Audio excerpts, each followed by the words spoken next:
Роль современной женщины в политике, инновационной деятельности обсудили на международной конференции. Подробности в нашем следующем сюжете.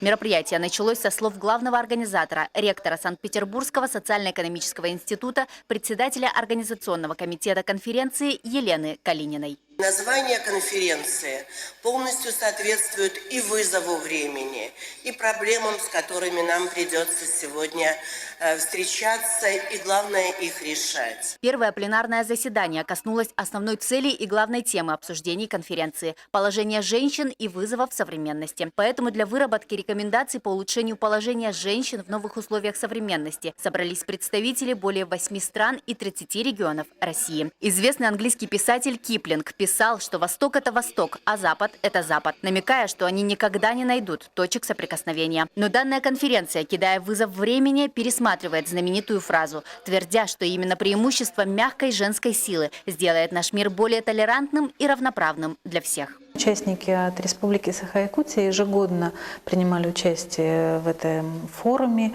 «Женщины, меняющие мир». Что на Западе, что на Востоке.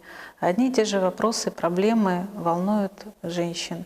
И я думаю, что здесь нельзя географически как-то разделять эти проблемы, потому что мы живем в одной стране. Участников ждет насыщенная программа с мастер-классами, круглыми столами и интересными докладами на тему «Карьера и семья», «Здоровье женщин», «Миграция в женском лице» и многие другие вопросы социально-психологического и политического характера. Айсена Бурнашова, Егор Максимов, НВК «Саха», Санкт-Петербург.